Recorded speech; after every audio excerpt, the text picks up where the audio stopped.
Previously.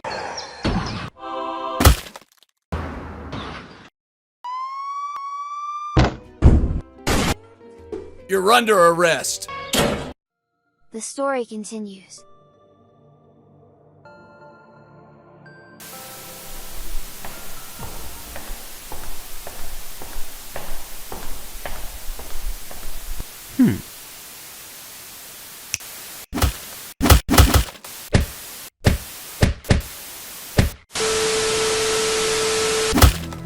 Before I jump into the episodes of Reboot Season 4, here's a bit of history that I need to explain about its airing process.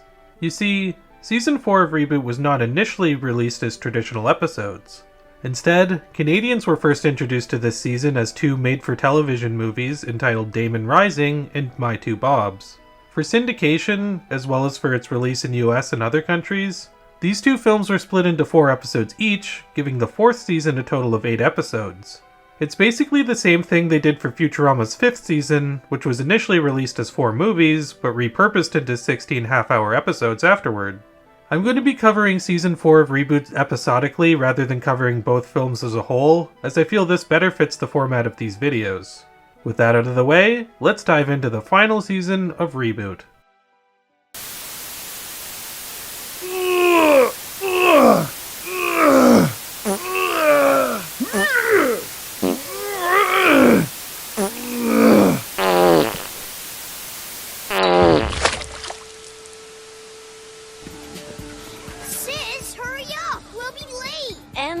I'll be finished a lot quicker without you pestering me.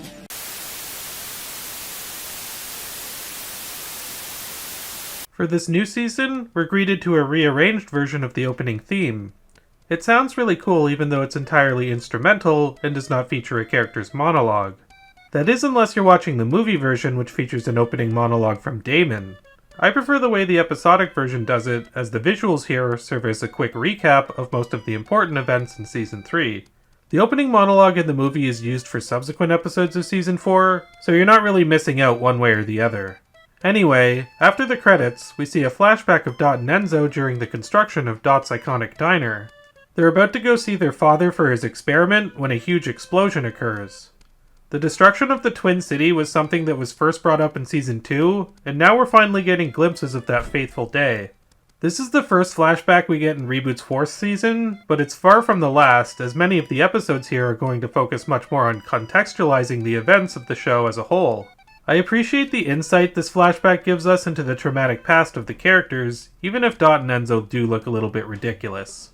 I find their designs amusing though, and I do kinda get the impression they're supposed to look silly, so who cares really. We then cut to the present where Andrea and Matrix are in the net fighting enemy ships. Mainframe is at war with the Guardians, which, if you remember from Turbo's appearance in Season 3, have all been infected by a super virus named Daemon. Understandably, they wanted to kick the episode off with a big action sequence both to establish the stakes and to show off the new visuals. And yes, Reboot Season 4 is another huge jump for the show in the visual department. I watched a few episodes from Season 1 again between watching Seasons 3 and 4, and it is staggering to see how much it's evolved. This action sequence is by far the most impressive the show has looked visually up until this point.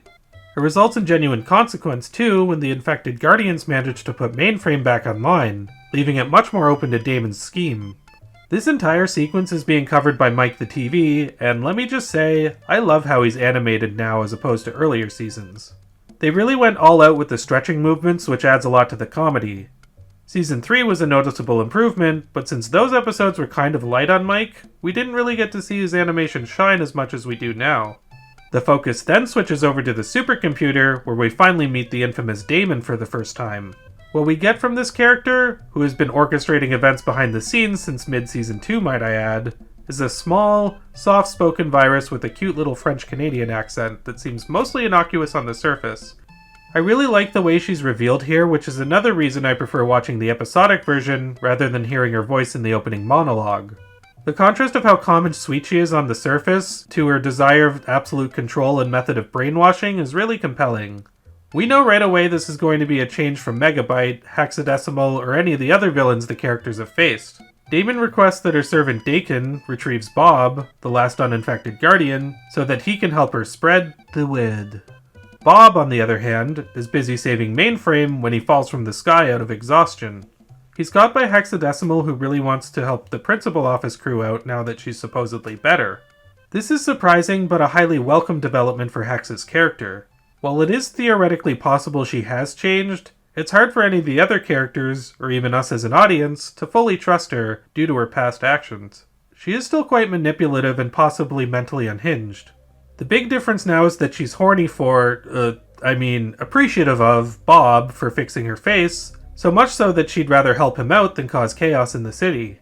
Hex not only remains the most interesting character for me personally, but is also integral to this season's story, as well as its many underlining themes of morality and reformation. More on that as the episodes progress. Hex clearly isn't totally absolved from her mischievous behavior though, as she does send Mike to Daemon's lair when the virus tries to abduct Bob. Daemon does see a silver lining in this and uses Mike to extract information about Bob, Mainframe, and even Hexadecimal after the latter drives Daemon's ships away from the system. After Mike was absent during most of Season 3, I'm glad to see him finally get a bigger role, which is both entertaining and integral to the story. He also gets some pretty hilarious lines as per usual. Know her? Oh, come on, I used to live with her! Of course, not in the biblical sense, Mike. Andrea, Matrix, Trisket, and Enzo enter a game in the episode, which turns out to be an Austin Powers parody. Austin Powers itself is a parody of spy movies like James Bond, so I guess this makes it a parody of a spy movie series, which Reboot already parodied. The game sequence is funny, especially Matrix and Enzo rebooting into Dr. Evil and Mini-Me, but it is very shortly lived, which does cause it to lose some of its impact. I do wish it had time to be more fully explored, as I think there was a lot of untapped potential in what they did show here. For what it's worth though, Austin Powers as an uncanny CGI parody is still less scary than Mike Myers as the Cat in the Hat. Near the end of the episode, Hexadecimal's icon that she received from Fong starts glowing and spinning. A bunch of Nulls swarm her, leaving everyone to believe that Nullzilla could be returning. Possibly my new favorite meta joke is when Enzo asks what Nullzilla is, and Fong gives him a copy of Reboot on DVD to study.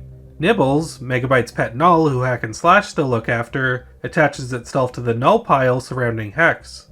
This allows Nibbles to speak through the giant Null creature, and the episode ends with the reveal that Nibbles is none other than Enzo and Dot's father, Wellman Matrix. Alright, well, one episode into Season 4, and this is shaping up to be the same quality as Season 3. All of the characters have had really good development, and the visuals, as I've stated, are top-notch. The action is thrilling, the humor is funny, and the character drama is really engaging. Daemon is already a pretty fascinating villain from what I can see, and I'm excited to see how she's utilized going forward. My only real gripe with the episode is that the game felt a little bit underexplored, but that's a minor flaw in the grand scheme of things. Good first impression, and hopefully this is an indication that the 4th season isn't about to drop the ball anytime soon.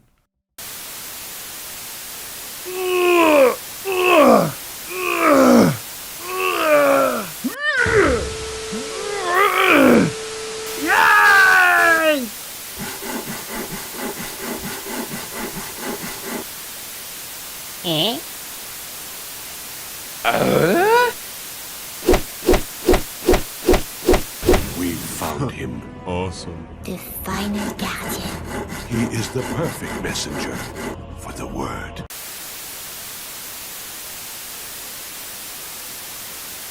I talked earlier about how the episodes now open with Daemon's monologue, so I won't go into that much here. The only other thing worth noting here is that the episodes now do those cheesy "last week on Reboot" recaps that I commended them for not doing in Season 3. I'm assuming they did this as a way to fill a little time or to appease the network executives. Certainly not a huge detriment since the recap is short, but it is something I noticed. Into the episode proper, the principal office crew are trying to make sense of Daemon's actions and realize she's infecting pathways to each system rather than the systems themselves. Also, it's not that relevant to the plot, but Mike the TV's James Brown parody at the beginning is absolute gold. The writing, voice acting, and animation during that sequence are all a home run, and that was a great way to start things off.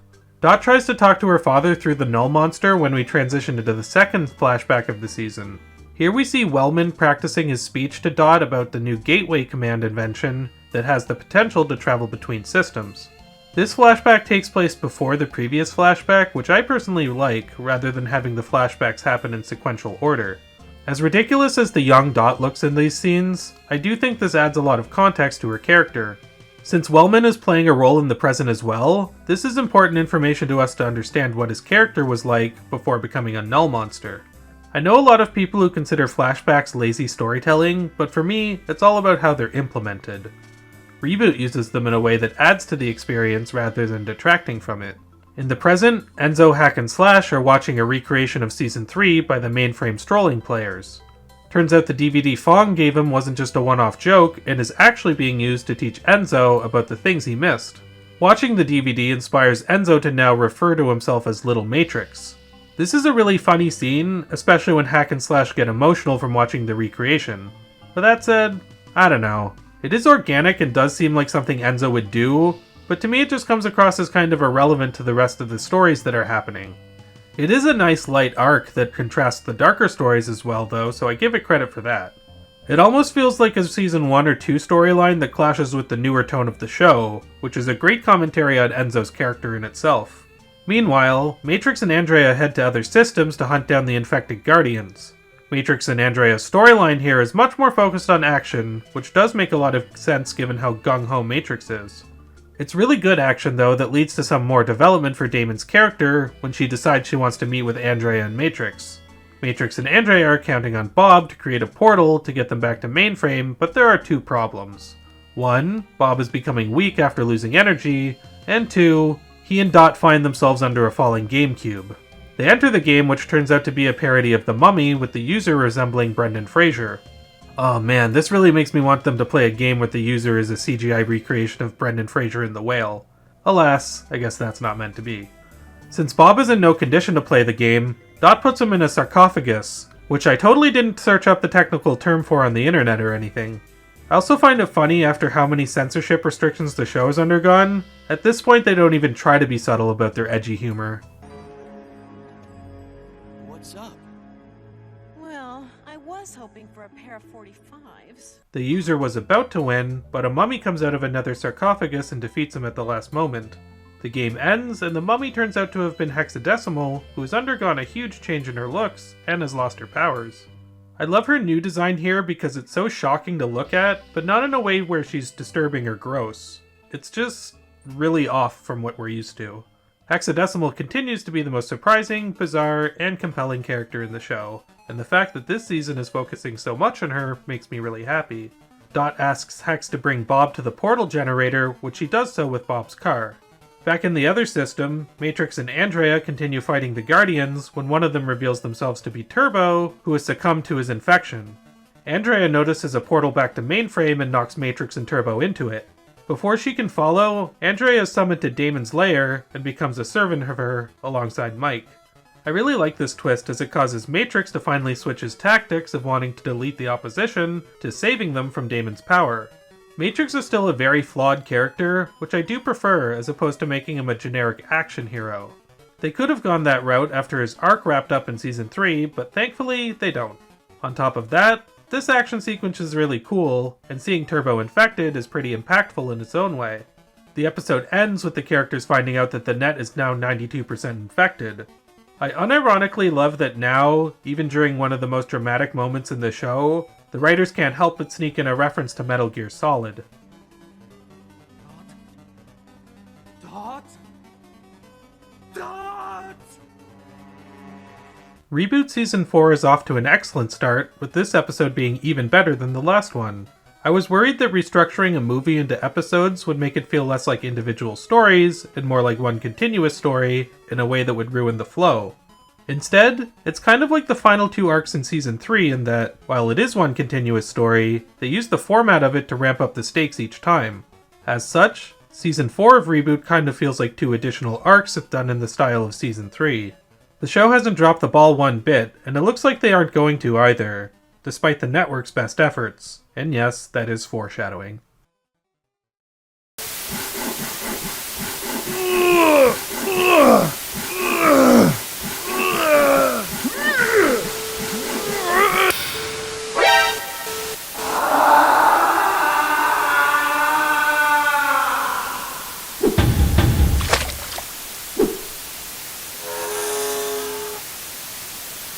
Do you have to be so callous? It's a virus, Cadet. A dirty, no-use virus. A user programmed him to destroy, to infect, to corrupt. We start things off here with another flashback, except this time it's not about daughter Wellman, and instead focuses on Bob during his time at the Guardian Academy. He's learning from fellow Guardian Dixon Green how to dispose of viruses, even though Bob stands by the position that they can be reprogrammed. The virus they were about to delete breaks free and kills Dixon before turning into Gigabyte and exiting through Wellman's gateway. There's a lot to take in here, but I really like this scene for a few reasons. Firstly, the fact that Bob met Gigabyte before really adds to the weight of that episode, especially since we now understand that that super virus killed someone he cared about. We've seen plenty of characters such as Matrix or Dot have lost a lot throughout the series, but now we also know Bob lost someone important to him too, even if the specifics of the relationship are left open to interpretation. Secondly, because we know that context, this scene really highlights how differently Bob processes trauma as opposed to many of the other characters. Many characters in this show are so willing to hate viruses, while Bob could have easily gone that route too.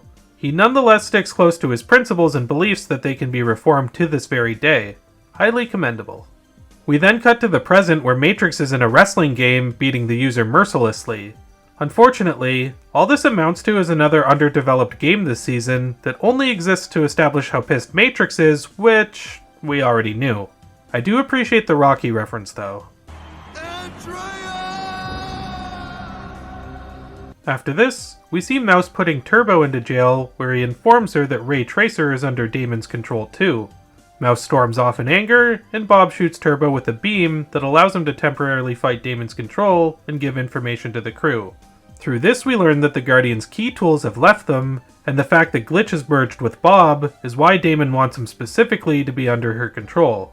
I have to say, while I don't exactly dislike Turbo as a character, I do find him to be one of the least interesting members of the show's cast. This is mostly due to the fact that we never get to see him go on much of a personal journey, and most of his dialogue usually acts as exposition to get other characters up to speed.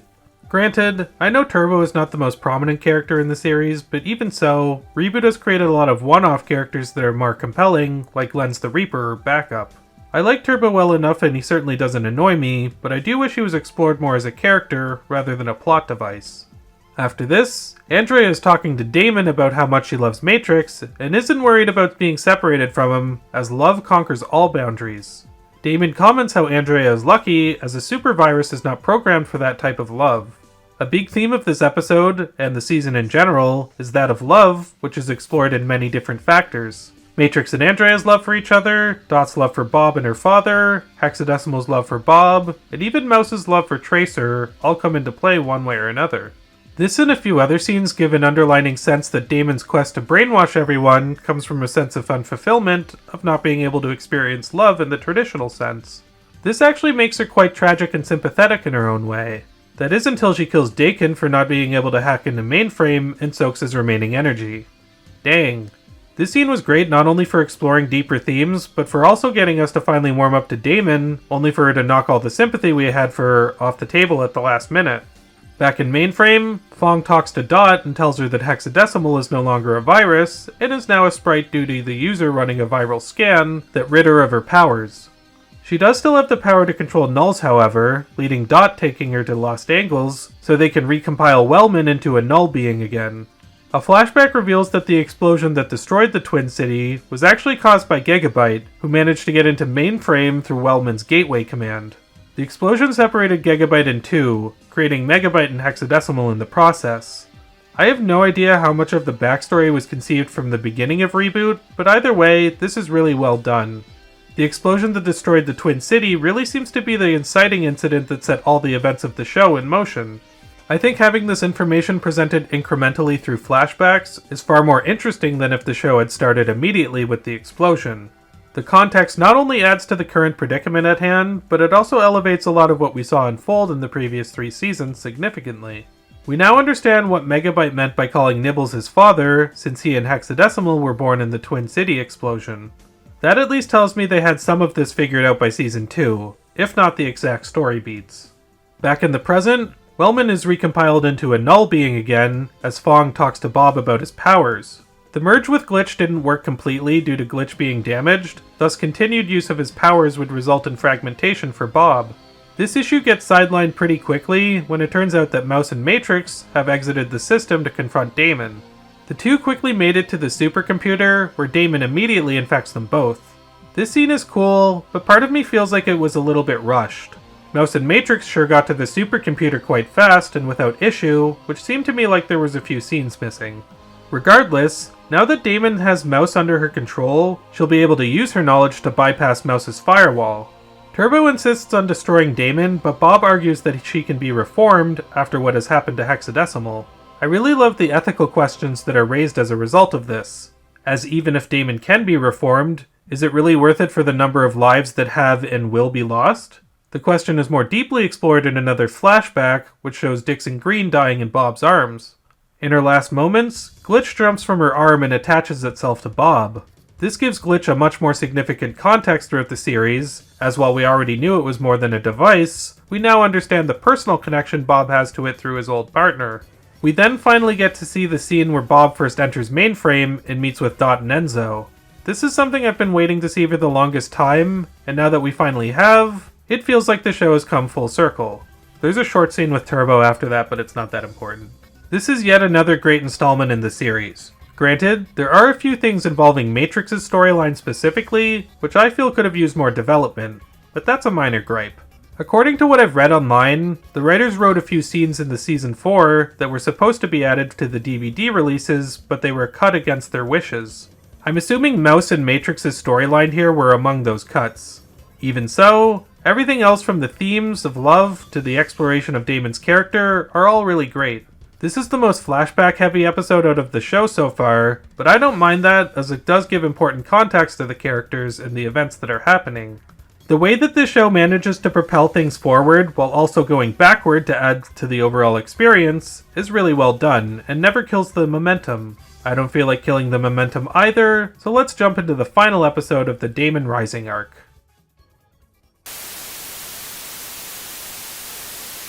Time to escape.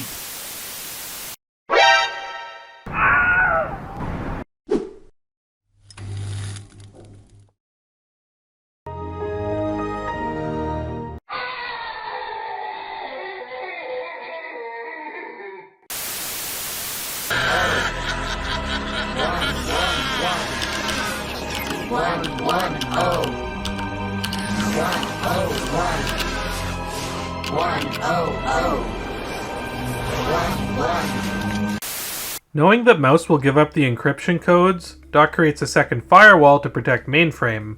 She knows it won't last long, but an incoming game gives her an idea. In one of the most seemingly bizarre scenes yet, she tells Enzo to go into the game, along with Hack, Slash, and Frisket, and switch his icon to Game Sprite. This will allow him to follow the same path that Matrix did, and become big and strong to save them from Daemon. For as much as I haven't been a super huge fan of Enzo's arc prior to this episode really does make it more meaningful and relevant to the story. I really like how Dot knows the best way to deal with this issue is by playing into Enzo's delusions of grandeur rather than telling him to stop acting like Matrix. Goes to show that the writers understand the psychology of children quite well, which is good considering that, well, this is their job. After Enzo enters the game, Daemon finally shows up in Mainframe. Dot plans to trap and delete her in the gateway, but Daemon infects everyone before this is possible. Bob starts creating portals to other systems under Daemon's command, as the game ends with Enzo, Frisket, Hack and Slash winning. I talked in previous episodes this season how the games weren't explored that thoroughly, and this time we don't even get to see what the game itself would look like, which is an interesting choice. It's a good choice though, as I doubt I would have been invested in the game when the fate of the entire net is in jeopardy.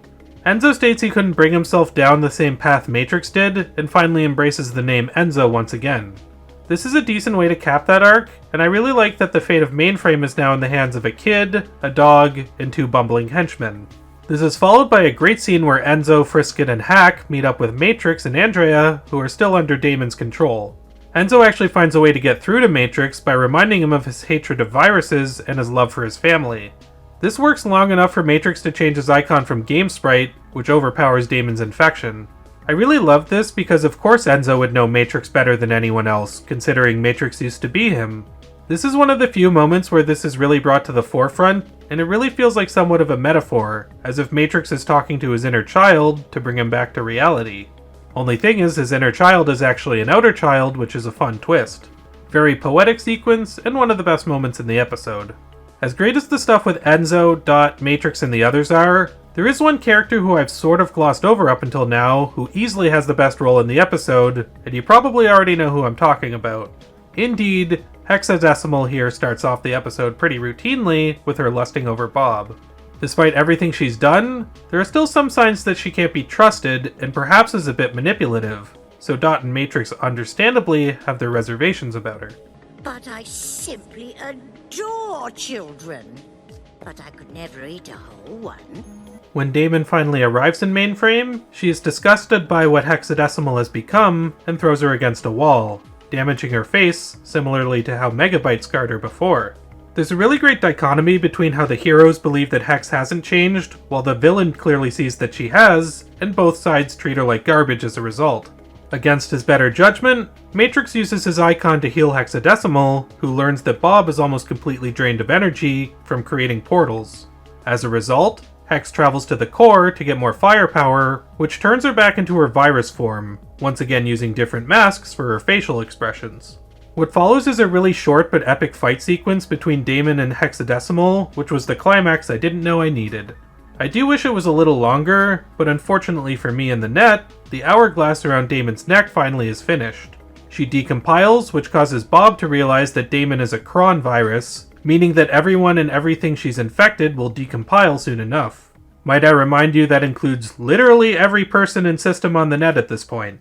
It seems like all hope is lost, but there might be a solution, even if it results in quite the hefty... Sacrifice? Yeah, that's the word. Fong and Wellman realize that the only way to administer the cure fast enough is to send a benign virus to the gateway to infect the net. While they do have this with Hexadecimal, it would result in total fragmentation for the virus in question. Regardless, she agrees without hesitation, knowing she will at least be able to save Bob if she does. Hex says her goodbyes, gives Enzo a gift by changing the color of his icon, and yeah, no punches pulled, no fake outs. Hex enters the gate and saves the net, sacrificing herself in the process. You know, I've written over 40 of these reboot reviews at this point, and this is the first time I've ever felt genuinely at a loss for words. I commented in Season 3 how I enjoyed the fact that Hack and Slash switched sides, because deep down, you always knew they weren't that bad.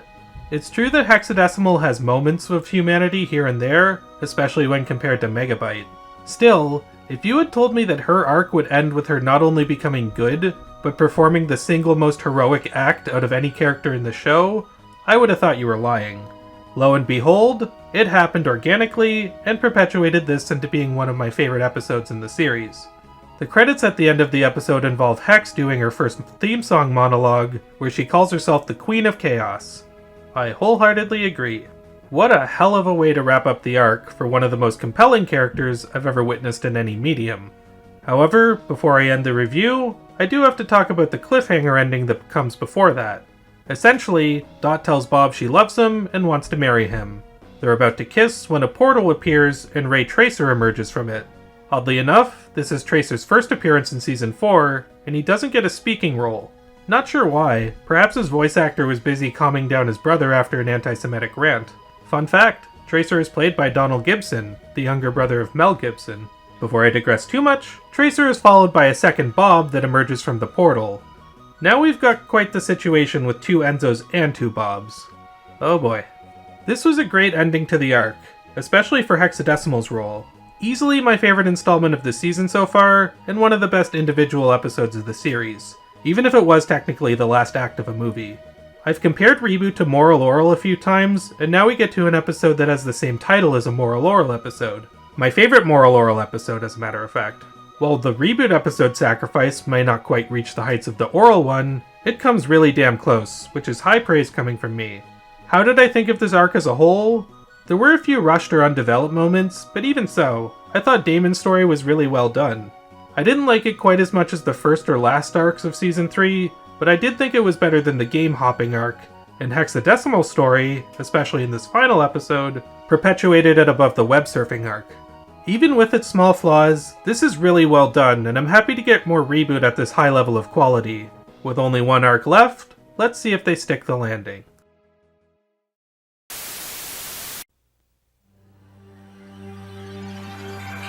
On your mark, get set. We're riding on the internet, cyberspace, set free. Hello, virtual reality. Interactive appetite, searching for a website, a window to the world, got to get online. Take a spin, now you're in with the techno set. You're going surfing on the internet.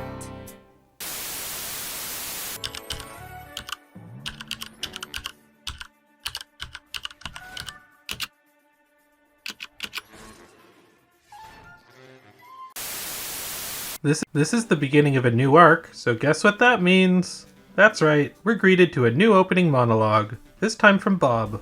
Considering this was the last arc of the show, even though it wasn't supposed to be, I do like how it unintentionally comes full circle, with Bob finally returning to do the monologue. This opening is very similar to the original one, but worded a little bit differently. With that out of the way, let's get into the story. The previous episode ended with Dot asking Bob to marry him. The problem is, now that there are two Bobs, she's feeling conflicted about which one she wants to seal the deal with. On paper, it almost sounds like a typical love triangle plot, but instead of being caught between two guys, Dot is between two versions of the same guy. The first scene of this episode even somewhat lampoons this by being a sitcom parody with a laugh track taking place within Dot's diner, complete with a Brady Bunch opening credits sequence. I really like the way they open this because not only is it extremely funny, but it immediately plays into the fact that the writers knew this could easily devolve into a typical love triangle plot. The opening also gives us a little bit of insight regarding Dot's current mentality, as it unsurprisingly turns out to be a dream that Dot is recounting to Fong. Not sure why Fong all of a sudden became Mainframe's designated therapist for Season 4, but I like it. We then cut to a real scene in Dot's diner involving the two Bobs trying to figure things out. For the sake of simplicity, I'm going to refer to them as Glitch Bob and Other Bob as we continue, since that's what the characters in the show call them. You might notice that these two Bobs sound a little bit different from each other. In fact, if you've been attentive, you probably noticed that Bob has sounded a little bit different ever since he was shot up into the web. There's a reason for that. You see, Bob in the first two seasons of Reboot was played by actor Michael Benyer. In Season 3, due to a scheduling conflict, he was replaced by voice actor and Being Ian/Yvonne of the Yukon creator Ian James Corlett, who continued playing the role into Season 4. However, with this new plotline involving an older version of Bob entering the picture, they brought back Benyer to reprise his role as the other Bob. He also voiced Cadet Bob during the flashback sequences in the previous episodes. This was a brilliant choice. According to an interview with co-creator Gavin Blair, this whole plotline stemmed from people saying that they missed the old Bob, which caused him to come up with the idea of having two Bobs around. What a creative way to turn a scheduling conflict into a very intricate and fun storyline within the show. The conversation in the diner leads back to the other Bob revealing that the last thing he remembers is being shot up into the web by Megabyte. Somehow, a copy of Bob was made in the web, but the question is how, and which one is the original Bob. We're inclined to believe Glitch Bob due to having followed his journey, but there is a chance they could pull a 6-Day style twist on us where we've really been following the clone this whole time. And yes, I'm aware I just spoiled the twist for a mediocre sci-fi movie that's over 20 years old, so try to forgive me on that one. Point is, this dynamic poses the question of which Bob is the real Bob, which causes Glitch Bob to have somewhat of an existential crisis. A game comes down and the episode essentially branches off into two different storylines, one following Other Bob in the game, and the other following Glitch Bob in Mainframe. I'll talk about Other Bob's journey first, which also involves Matrix and Frisket entering the game as well. I complained previously how most of the games in the Daemon Rising arc were pretty underdeveloped due to us not spending much time within them. This episode completely changes that by featuring one of the best games we've seen in this series. The game itself is called Pantsu Hebi X, which translated into English means Panty Snake X. How classy. The game itself turns out to be a giant homage to popular anime around the time, most notably Pokemon and Dragon Ball Z. This causes Matrix, Other Bob, and Frisket to reboot into cel-shaded characters that are really a nice change of pace in terms of the animation.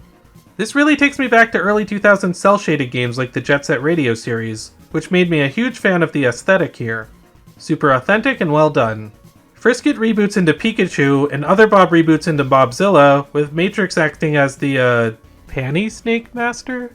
Geez, am I still watching Reboot, or did I suddenly switch to the Chimpokemon episode of South Park?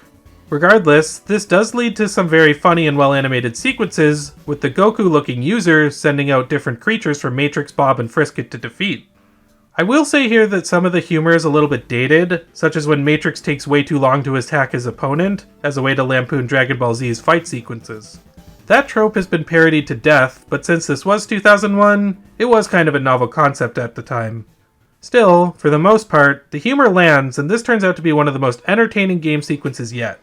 Meanwhile, Glitch Bob, Enzo, and Andrea head to Al's Wait and Eat due to Cecil being a bastard that won't serve them. Apparently, Al has been doing well for himself as the bar has undergone a huge overhaul since we last saw it. I guess it pays to serve slow food? Here Glitch Bob contemplates the possibility of him being a copy, and if he is, to what extent does that really matter? Enzo is a copy and he and Matrix are able to coexist. At the same time, we know Enzo was copied due to the system rebooting at the end of Season 3, but the nature of which Bob is a copy is a little bit murkier. As the scene continues, it more or less devolves into nonsense as a fight breaks out in the diner randomly and becomes the focus. It's not that important of a sequence, but it is funny, and it does take us back to level 31, which I was happy to see again. Also, for all the number and symbol puns the show has made throughout the episodes, this one might be my favorite.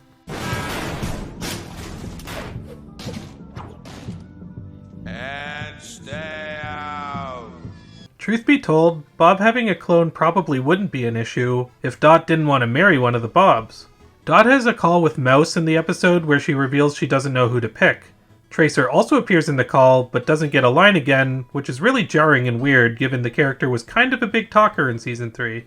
They obviously couldn't get the voice actor back for this season, but they're still trying to make the character a part of the story without recasting him. I mean, if they could recast Hack, or even freaking Bob, then why does it matter? Why couldn't they just recast Tracer as well? Watching the character just kind of be here without any dialogue makes me think of the scene from Toy Story where Woody pretends Buzz is talking by waving around his arm. Hiya, fellas, to infinity and beyond! Hey, look, it's Buzz! Dot talks to Fong at the end of the episode where she explains that, while she and Glitch Bob have been through more together, other Bob reminds her of simpler times before Mainframe went through hell and back. Matrix seems to have this perspective too, not minding when other Bob accidentally calls him Enzo. This honestly totally makes sense and explains in a logical way why Dot would gravitate more toward other Bob.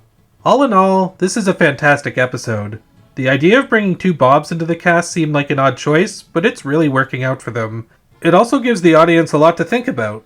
Dot's monologue at the end of the episode really makes us understand why she and the other characters would gravitate towards other Bob more than Glitch Bob. There's probably a meta-commentary here about Reboot fans who wanted the old voice actor for Bob back, even though I personally think both actors do a great job at the role. The game in this episode was probably the best one in a while, and featured some really funny moments and great visuals. Plus, how can you not love an episode where Al's Wait and Eat returns and Cecil gets a bigger role? Super solid outing all around.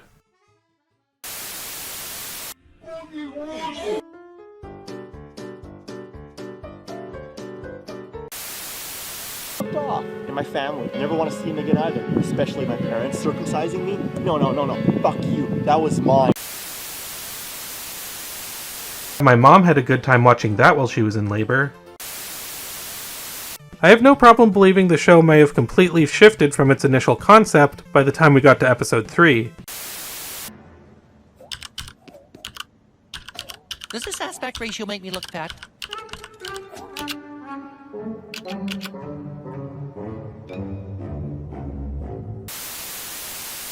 This episode opens with Fong explaining to Dot that Wellman has reverted back into Nibbles, as apparently Hexadecimal's powers were what gave him the ability to communicate. There are researchers who are looking for ways to recompile nulls who were deleted in games, but that doesn't extend to Wellman himself, who was nullified in an explosion. Even when she's not in an episode, Hexadecimal's presence still looms over it, with the ripple effects of her actions still being felt around Mainframe.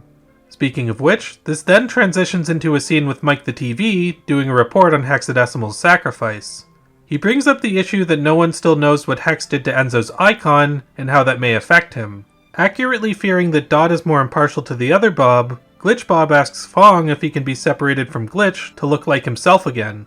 Meanwhile, Dot still can't decide which one to choose, even if she obviously feels closer to other Bob in her heart. Dot's role in this arc is really fascinating.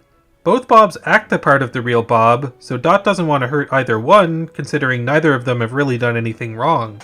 She tries to get advice from Fong and Mouse, but both of them pretty much tell her that the choice has to be hers. One reason I really like Dot as a character is because the writers make her much more conflicted due to her personality. She's definitely a very logical sprite, albeit not to the same extent as Fong, so when she has trouble making a rational decision, there's a part of her that sees that as a weakness in herself. This makes her really easy to sympathize with, even when she makes calls you may not agree with ultimately.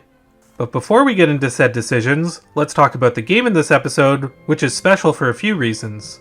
Before the GameCube comes down, Fong orders Hack and Slash to bring him into the game so that he can drain energy from it for his Null experiment. They're not alone though, as they're also joined in the game by Andrea, Matrix, Enzo, and other Bob. The game is a sequel to the Rocky Raccoon game from Season 3, making this the first time we've seen a game with a sequel, unless I'm forgetting something. I think that's a great choice as it's something that hasn't really been explored before, plus I really love the Rocky Raccoon character compared to a lot of the other users. Secondly, what the characters reboot into are really bizarre choices, but they are pretty funny when you think about them. Enzo reboots into a puppet, which talks in really disjointed, emotionless sentences. This character looked a little bit familiar to me, but I couldn't really understand why. That is until Matrix rebooted into Darth Vader. Now I get it. Enzo is a parody of the little Anakin from The Phantom Menace. The wooden delivery of his lines and the fact that he's a puppet play on the classic Mannequin Skywalker joke that poked fun at the acting in the prequels. It might be worth noting that this episode was released in 2001, 1 year before Attack of the Clones came out. If they thought Jake Lloyd was wooden as Anakin, wait until they get a load of Hayden Christensen. The Star Wars references don't end there as Fong reboots into a cup of yogurt and starts talking like Yoda. Totally not related to the yogurt character from Spaceballs. Andrea reboots into a Barbie, and Other Bob turns into a G.I. Joe, but by far the funniest to me is Hack and Slash rebooting as Coke and Pepsi cans. My bad, a Poke and Peek can. Not even sure why I find that so funny, but I do. While the first Rocky Raccoon game paid heavy homage to the Roadrunner shorts, this one is much closer to the vibe you'd find in a Tom and Jerry cartoon. It leads to a lot of hilarious slapstick and really funny and impressive visuals. My favorite moments are probably Enzo riding around on Hack and Slash after they explode, and Matrix controlling a turkey to destroy Rocky Raccoon. I didn't think anything was going to top the Pokemon/Dragon Ball game from the last episode, but I'll be damned if this isn't also one of the best games in the series. Way better than the first Rocky Raccoon game, and that was great too. It's also the last game they end up playing in the series, so at least they ended them with a bang. While the game is happening, Glitch Bob goes on a journey of his own. He makes several different attempts to separate himself from Glitch, including using the machine from The Fly or the teleporter from Star Trek. I love how the Fly sequence is built up as if something horrible is going to happen, but afterward Glitch Bob just kinda casually remarks about how it didn't work. Great comedic timing. Glitch Bob is then reminded of his splitter command that separated megabyte and hexadecimal from gigabyte, and decides to do the same thing. As funny as these sequences are, they do feel a little bit out of character for Bob, but not in a bad way. Bob is clearly haunted by the thought of losing Dot, as well as the possibility that he himself may be a copy. He's making brash decisions that make us feel like he's losing track of who he is, as well as further perpetuating the idea that he may in fact be the copy. It's worth noting that almost everyone refers to him as Glitch Bob at this point, while they refer to Other Bob as simply Bob. It's almost as if everyone sees Glitch Bob as the copy already, whether that's true or not. Either way, Glitch Bob tries to use the splitter command which backfires and leaves him in a comatose state. He's covered in some black spacey substance and is brought to the supercomputer so that Turbo can try to save him. Other Bob blames his arrival for confusing Glitch Bob and suggests leaving mainframe. This causes Dot to kiss him, and they agree to marry each other. There's something about all this that feels tragic, even though the episode seems to end on a happy note. It's a complicated conflict that's really good at pulling your emotions in different directions. We're only 2 episodes into this arc, but overall, the latter half of the season is shaping up to be just as good, if not better than the first half. The first half was really good, but some conflicts felt rushed, while this seems to be getting it perfect in terms of balance. I love Dot's emotional journey, Glitch Bob's reactions to the situations, and the interactions found between the rest of the characters. I also appreciate that games are given more time to breathe, which make for some of the best sequences in the series. Even though the stakes aren't as high as they were during Daemon's story, the conflict here feels a lot more intimate and personal in terms of how it affects the characters. The fact we still don't even know how two Bobs came into existence in the first place also is somewhat kind of unsettling and seems to be building up to a big conflict. To make one more obligatory Star Wars reference, I've got a bad feeling about this. I've got a bad feeling about this.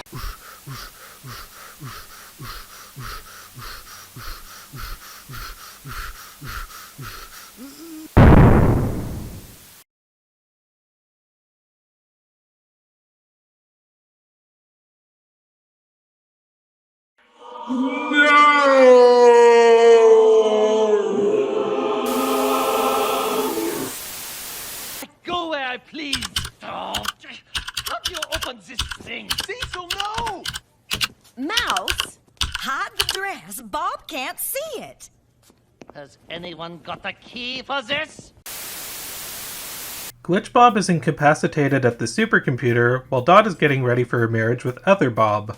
For a while, these two stories carry the entire episode, so I'll talk about them individually until they eventually clash. First, Dot and Other Bob's wedding preparations are mostly being handled by Cecil. I don't know why Cecil all of a sudden is getting a bigger role in this final season, but I'm really starting to love this character, so it's very welcome.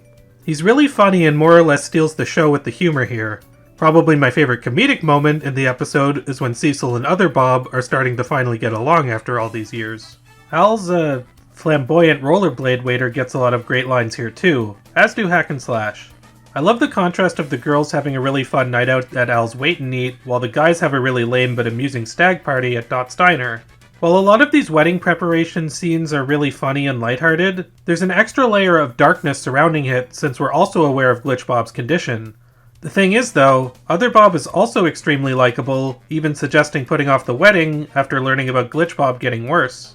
Several of the characters state they've never seen Dot so happy, which, you know, is usually an indication that she's about to become not so happy. But before we can get into that, there's one more aspect of this story we need to talk about before we jump to Glitch Bob. You might be wondering what the episode's title, Null Bot of the Bride, means. Well, it's a reference to the Father of the Bride book and film series, which should give you a hint. While preparing to go to Dot's wedding, Enzo touches Nibbles, saying that his father should be there to see it happen. This causes Hexadecimal's power to flow from Enzo's icon and give Wellman/Nibbles the ability to talk again. Yep, the ripple effects of Hexadecimal is once again felt, and it leads to one of the most heartwarming scenes in the series. Fong and Enzo set up Wellman in a robot suit so that he can attend the wedding, hence the episode's title. The wedding arrangement of the Reboot theme song they play here is absolutely incredible. It ends up also being an arrangement of the Saucy Mare theme too, as we see several crewmates show up for the event. But before we get into how that goes, let's take a trip to the supercomputer to check on Glitch Bob.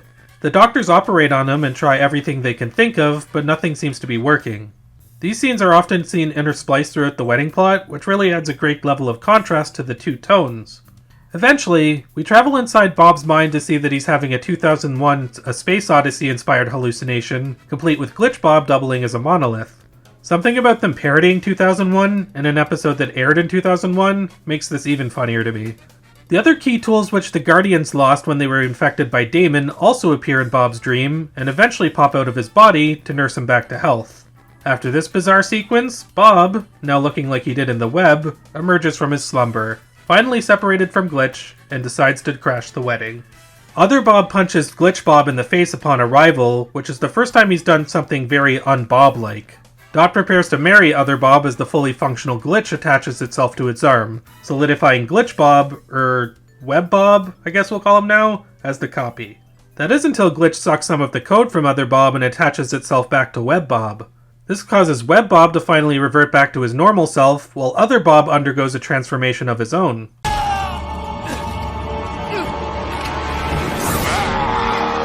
That's right, Other Bob was really Megabyte all along, who gained the ability to shapeshift. Apparently entering the web caused him to become a Trojan horse virus, which is pretty clever logic all things considered. I'm not gonna act like Other Bob being an imposter was really that surprising or unpredictable, but it still really works dramatically here. Another thing worth noting is that once Web Bob turns back into his original form, he switches back to being voiced by Michael Benyer. That makes this episode Ian James Corlett's final appearance as Bob on the show, unless you count the opening monologue for the next episode, I guess. While I did think Bob sounded a little bit off when I heard Corlett's portrayal in Season 3, I really grew to like his interpretation of the character very quickly. Props to you, man. although I'm not sure I can fully forgive you for being Ian quite yet. Seriously, do you know how much grief that show caused any Canadian kid named Ian growing up around that time? Every day in class I'd hear, "Hey Ian, are you being Ian?"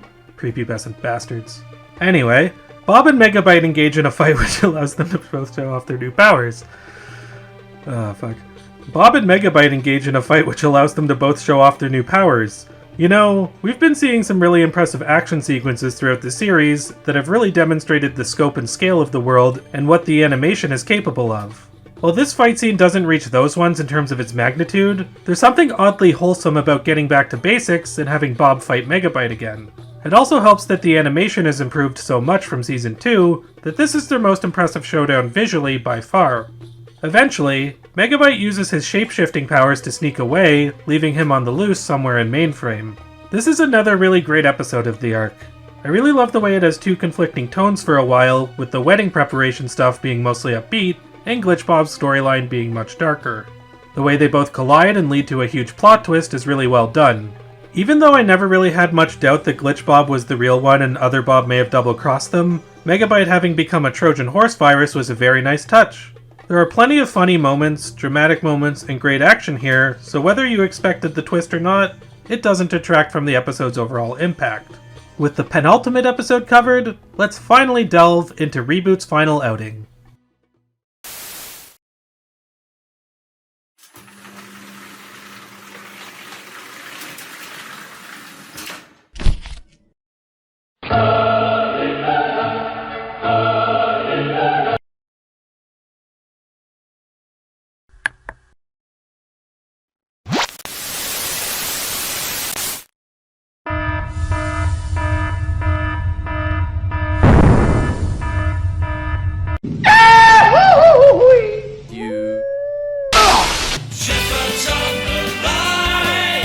Because my mother taught me never to kiss a fool.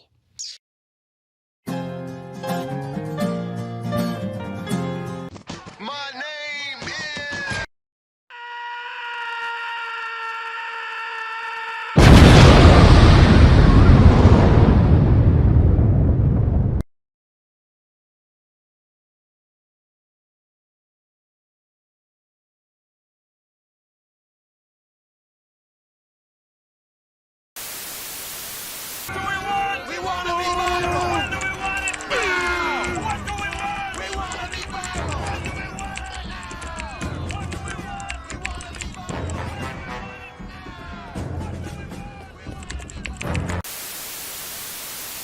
The principal office crew meets in the war room where they call Turbo and discuss what happened.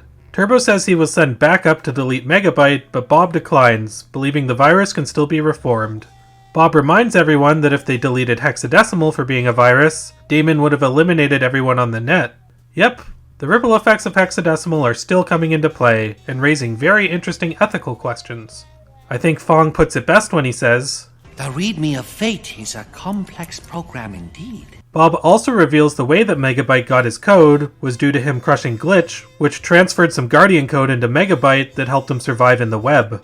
I love how a seemingly small or irrelevant moment that happened way back in Season 2 is now being brought up again in a natural and organic way that makes sense. This meeting is interrupted, however, when the crew is alerted to a protest happening outside, led by Megabyte's former underlings, including Lieutenant Chauncey, Bunnyfoot, and Herr Doctor. This protest is interrupted when two Blues Brothers binomes drive through the crowd. Kinda random, but okay. Mike the TV announces the situation to the public and encourages everyone to panic, causing Bob to realize it's actually Megabyte disguised as Mike. Meanwhile, Dot can't face Bob after turning her back on him, so she, along with Mouse, Hack, and Slash, are off in Floating Point Park having a conversation about it. While I certainly liked Dot in the earlier seasons, I never really considered her to be one of my favorite characters. In these later seasons, however, she has a much more emotional role that really elicits a lot of empathy and pathos. I mean, this girl had her father nullified in an explosion, had the sprite she loved shot up into the web, thought her brother was nullified in a game, watched the city she tried so hard to protect be taken over and destroyed by Megabyte, got caught up in an impossibly complicated love triangle, twice if you want to count Hexadecimal's infatuation with Bob, and even when it looked like she was past all that and ready to have her happy ending, the sprite she was about to marry turned out to be her biggest enemy in disguise. If anything, I'm surprised Dot isn't in an insane asylum at this point. I bet Fong is making bank as her therapist. Megabyte goes to Al's Wait and Eat to meet with his protest group and infect more binomes for his army. Knowing that his army is growing, the principal office crew sends out their CPUs, which end up being destroyed by the ABCs, just like old times. The ABCs steal the Gateway command and take it back to level 31, where Megabyte is. The Gateway command turns out to be a fake. Bob, Matrix, Andrea, Frisket, and a CPU team reveal themselves and engage in a gunfight. Two really fun Megabyte-related action sequences, one after the other. It really makes you realize how much you've missed this conflict and villain. Megabyte becomes trapped in a jail cell behind a firewall. Bob reveals his intention to reprogram Megabyte so that he will no longer be a virus, which Megabyte considers to be a worse fate than deletion. Bob and Matrix scan Megabyte, but they get no results, causing Matrix to realize it's a hologram and not really him. Bob informs Dot about this, causing Megabyte to reveal that he was really Frisket in disguise. Megabyte then starts infecting everyone in the war room, causing them to engage in a battle. Gentlemen, you can't fight in here. This is the war room. The principal office crew splits up as Megabyte infects Fong and Wellman, among others. He then makes an announcement stating how he has taken over the principal office and given up on his plans for Megaframe.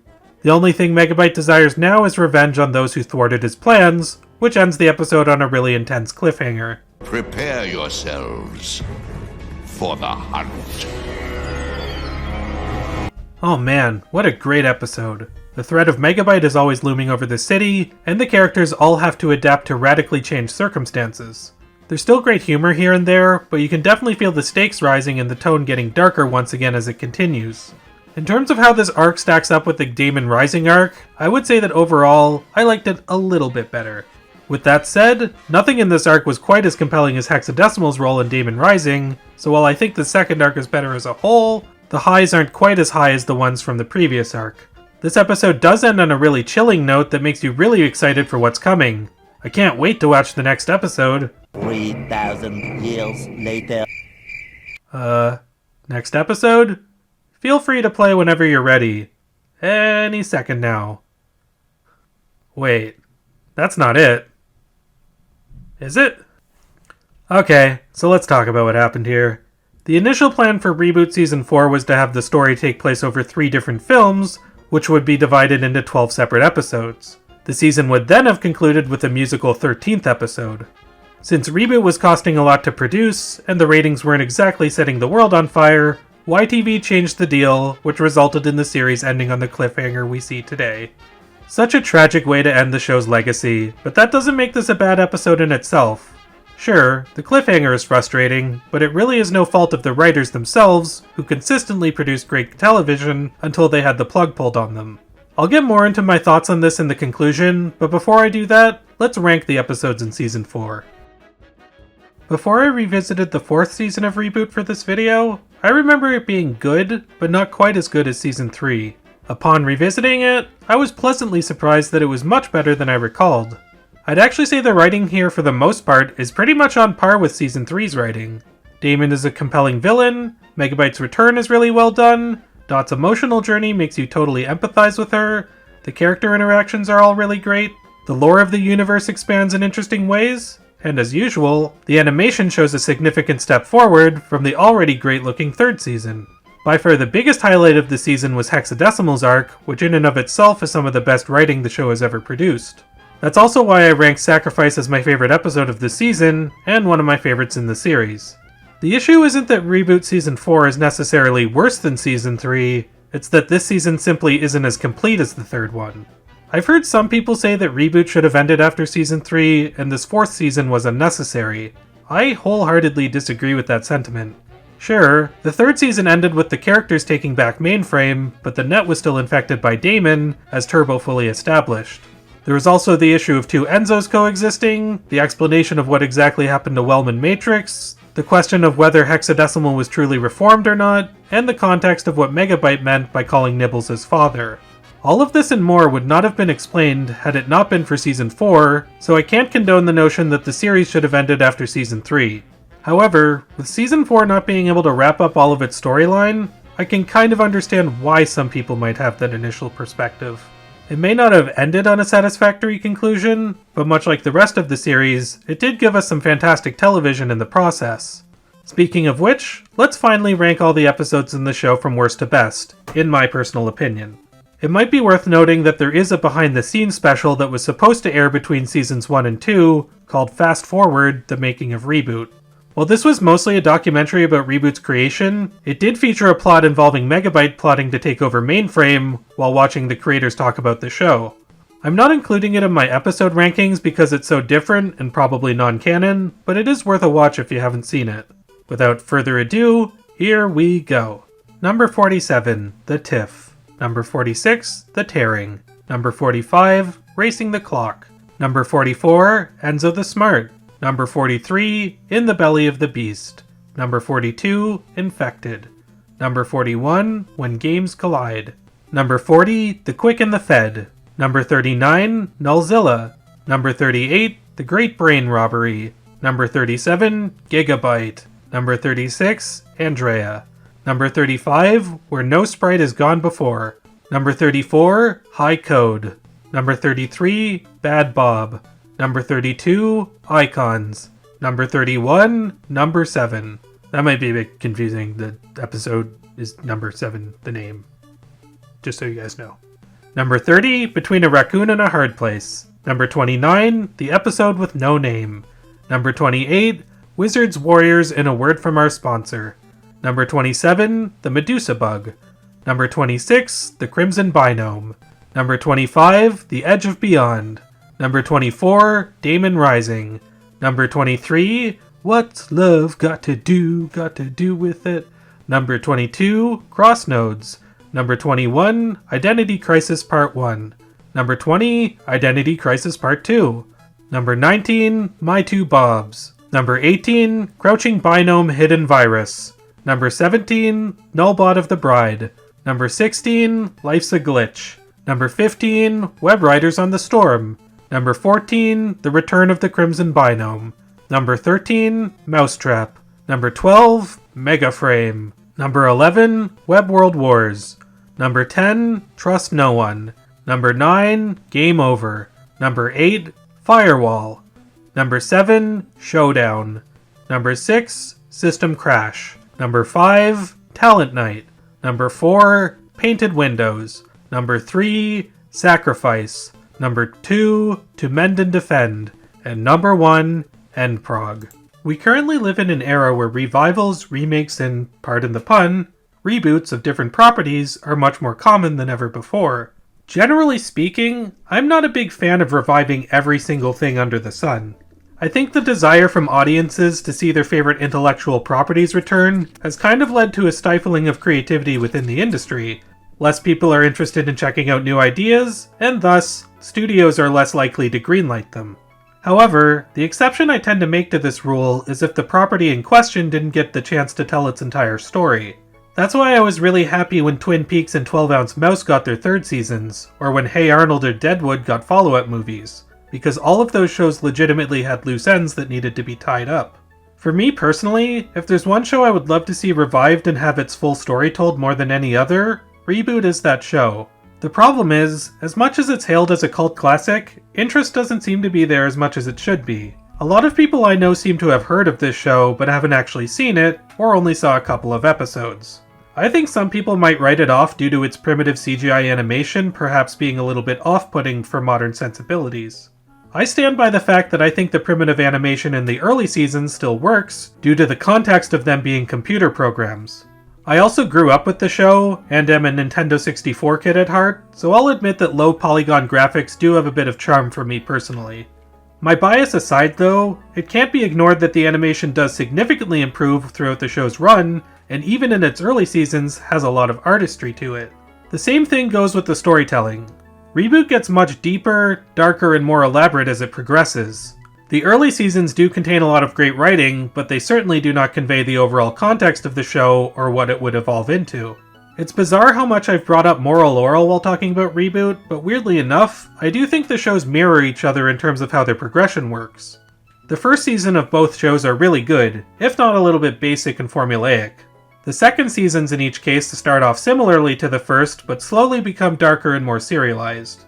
The third seasons, and fourth one in Reboot's case, absolutely go off the deep end with a shift in tone and include some of the riskiest moves in television I've ever seen in my life. Both shows become progressively much more impressive visually too, along with their writing and voice acting. Both shows feature heavy allegories to God, feature an episode called Sacrifice, have the ability to be funny and dramatic at the same time, and were hobbled by a premature cancellation. In Moral Laurel's case, we were at least given a resolution, even if it was a little bit rushed. Reboot, on the other hand, ended on a cliffhanger, which to this day has not been resolved. Sure, there was a comic continuation, and some of the characters did appear in that thing that was the Guardian Code, but neither of those are considered canon. Gavin Blair, one of the co-creators of the show, has stated he doesn't want to reveal what he had planned for the unproduced episodes, in case anyone would give him the opportunity to make them in the future. Sadly, due to its somewhat limited cult following, the chance of a Reboot revival does seem somewhat far-fetched to me.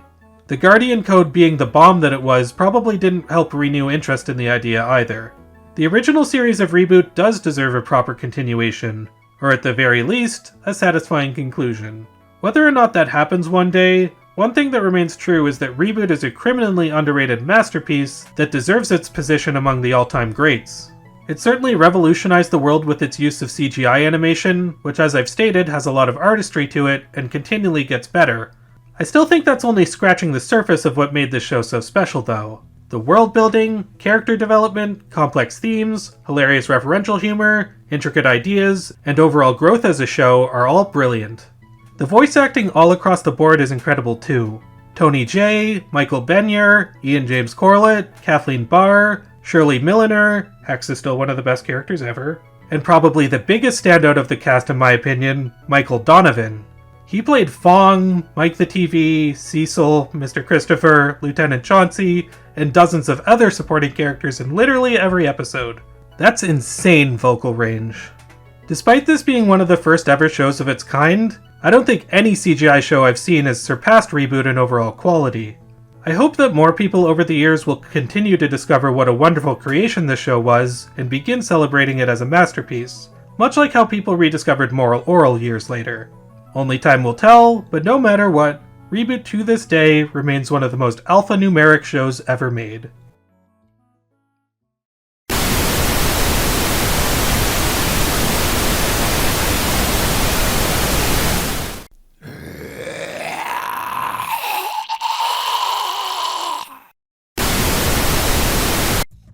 Hi, this is Mike the Editor. Would you like to support our channel? Please do so by watching our videos, dropping us lots of comments, good, bad, whatever you prefer. If you like this video, smash the like button with your face. If you're not subscribed already, please do so, and remember the bell icon for notifications to new videos. We also have a Patreon, which the link will be down there somewhere in the description. If you want to help us out monetarily, that'd be great. Also, the video you just watched, fair use policy, blah blah blah, something something something. We also have a Discord server, which please come and join the chat. The link will be also in the description. We already got a lot more content in the pipeline, so please stay tuned. Thank you. Bye. Of garbage is a ripoff of Mike from Reboot.